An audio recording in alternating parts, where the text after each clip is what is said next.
Hey everyone, welcome back to Patriot Ridge Farm. We are setting wood posts today. We finished up last night, kind of got a little late on us. So this is the lower end of the paddock where the piglets are going to be turned loose in, and it's 100 yards up the hill to the next meadow. So we already got all the posts set up there last night. We are setting wood posts along this edge here, down along the lower side and the upper side, because eventually it'll all tie into the other fence over there for the other pig paddock over there along that side. Now that is where Coke is right now. She's in that paddock that goes all the way up the hill up there.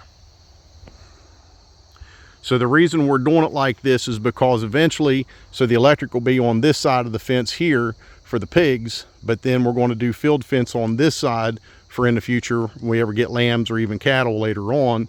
And that way we've got the electric on one side for the pigs. They can work all this out.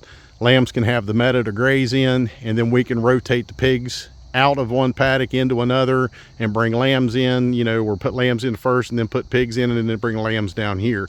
And that way they can all give this stuff a good working over because it desperately needs it. Now we've had rain most of the day today, nothing too bad. I mean, the dirt's just barely damp, but it was enough. It's what, 57 degrees out here. So it's perfect outside working weather. But you know, you just don't want to get out here and get soaked in this kind of weather because we've had a good strong north wind since last night. And you know, even though you're working, you still don't want to get that kind of exposure. Now he's here with me. He's my fence building buddy. Him and his son Will are usually here helping me. This is the two-stroke auger that I bought at Harbor Freight. Can't remember the name of it. So it's a Predator brand, and it's a 1 or 2 person auger if you want to use it with one person. If you've got heavy clay soil like this, it's going to wear you out and it's going to jerk your arms out. So it's better to use 2 people on this. Now we did more deer. Yeah, the deer are crazy around here, I'm telling you. So what we did here is, I want to show you this, is because again, we're setting the wood posts. A lot of folks, when they build fence, will build braces on their corners, or they'll put an inline like an H brace.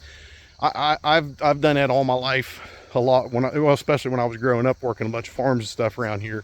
We built a lot of barbed wire fence. Everybody had barbed wire.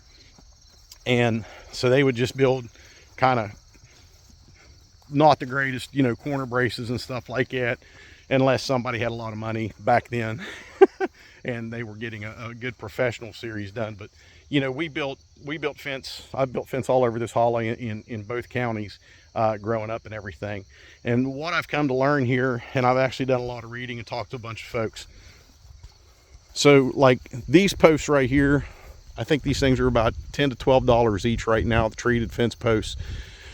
We just concrete them. Every one of them we put concrete in. There's one right over there that we just put in. You can see it right there underneath the tree branch. So $4.25 at Home Depot for a 60-pound bag of Quikrete. You dig the hole with your auger, you clean it out with a post hole digger, and then you set your post down in there, pour just a little bit of water, start pouring your concrete, your dry concrete in. Use the end of a T-post, just kind of tamp it and work it down in there a little bit, and then come in and put some more concrete on it and a little bit more water and just work it in, and it'll pretty much self-level almost there. But once this dries, and I cut this fence off to about the 5-foot mark, you're not going to pull that thing out of the ground. And unless you're going like super high tension on these posts, you're not going to pull them. They're not going to bend at 5 feet like that. At least I've never seen them to do that. Not saying that it's not impossible, but this will save you some money, because now here at this corner, if I was just going to do a simple diagonal brace, I still have to set another post here, diagonal brace, and I don't want to do that, because now there's 2 more posts that I'm involved in, 4 more posts that I'm involved in. So I'm $40+ just in a brace, just in post. So concrete's a lot easier. Like I said, $4.25 a bag, and there it is. That post is not going to go anywhere. Once that concrete sets up, there's no worries about that. So last night when we were setting posts, we set 5 posts in 25 minutes. 5 minutes a post. That's drilling with the auger, cleaning it out with the post hole digger, setting the post in there, putting a little water, pouring some concrete, tamping it in there, pouring some little water, a little concrete, tamp it in there, level it up, and it was done. So 5 posts, 25 minutes. They're concreted in. They're not going anywhere. All right, so I set you guys on a dirt mound here. Set my cell phone down here. Well, I'm going to go ahead and video us drilling this hole and setting a post, and you can just see the process here. So just bear with us here, and sorry about the bad angles if there's any, but here we go.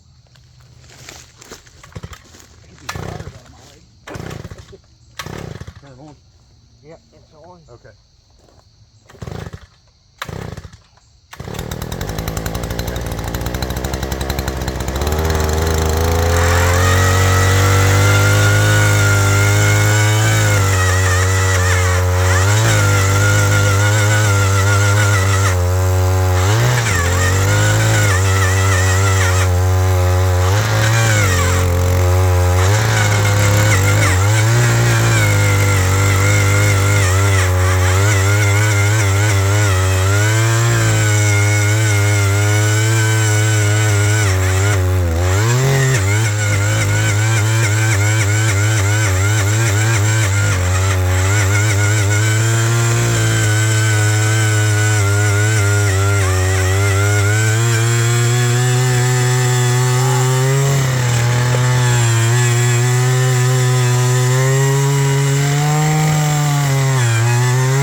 All right, so of course where we're at here, we got into a couple roots, and that thing will jerk your arms, let me tell you.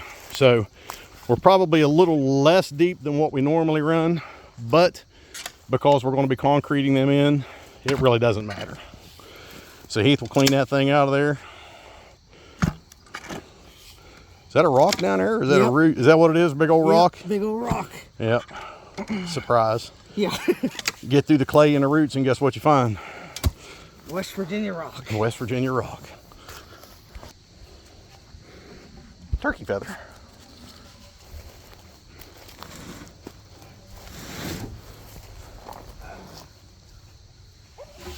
All right, post in the hole.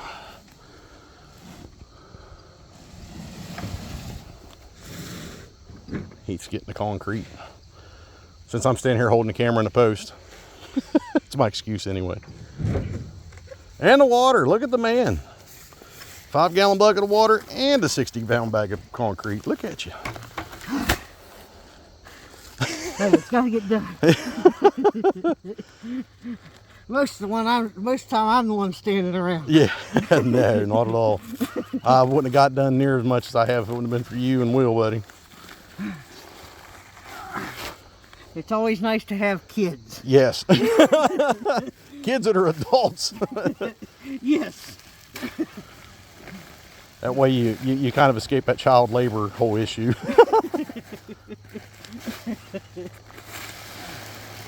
All right, so a little dry concrete in there, and that helps hold the post.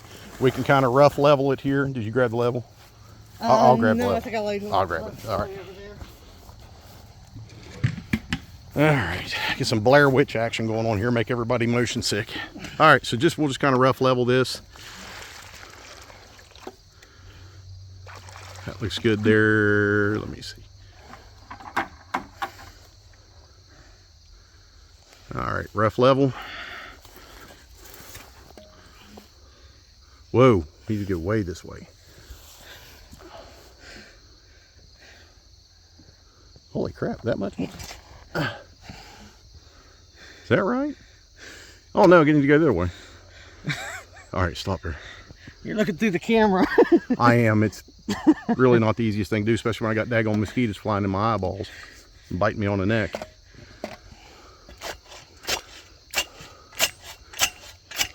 All right, we're good there.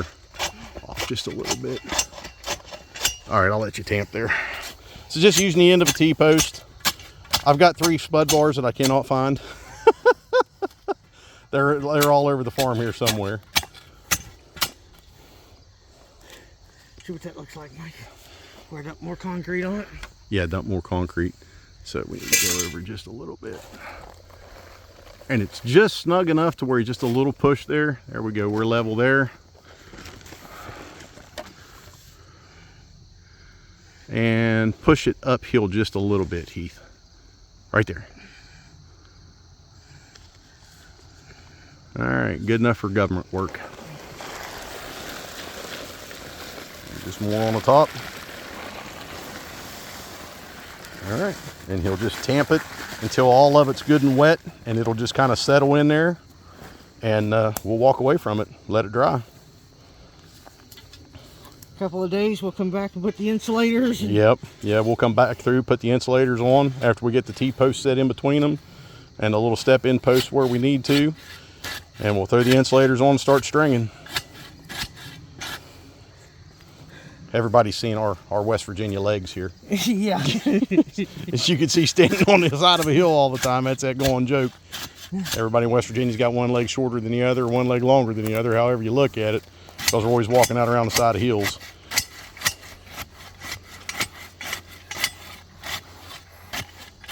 We're all being scratched up for our wonderful greenbriers. Yes, from all the wonderful greenbriers that's all through here. That's why, one other reason why the piggies are coming in.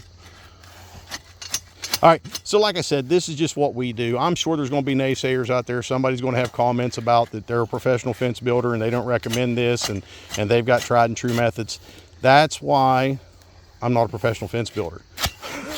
But we know this works.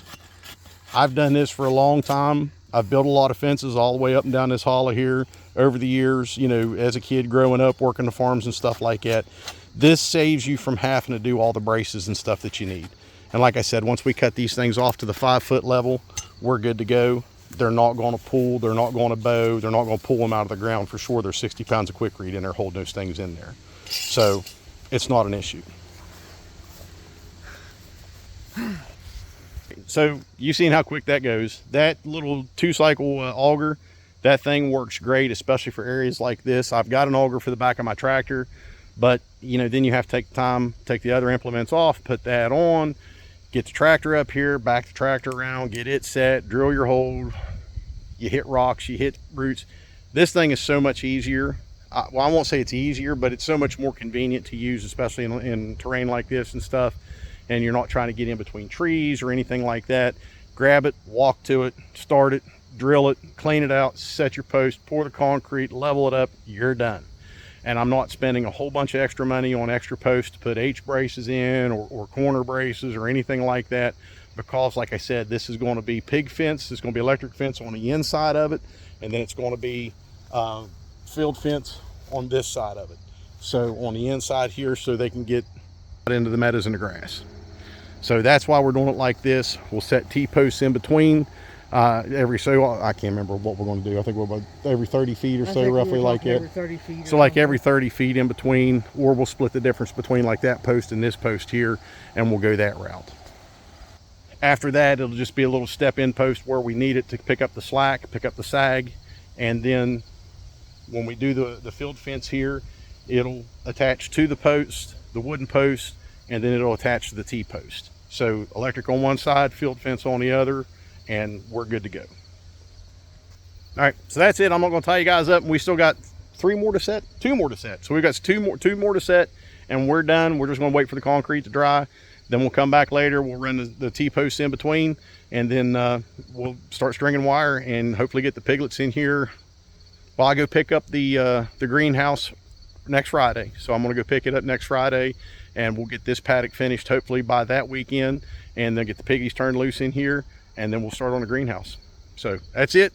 Get and stay prepared, stay free. God bless. Thank you, Heath.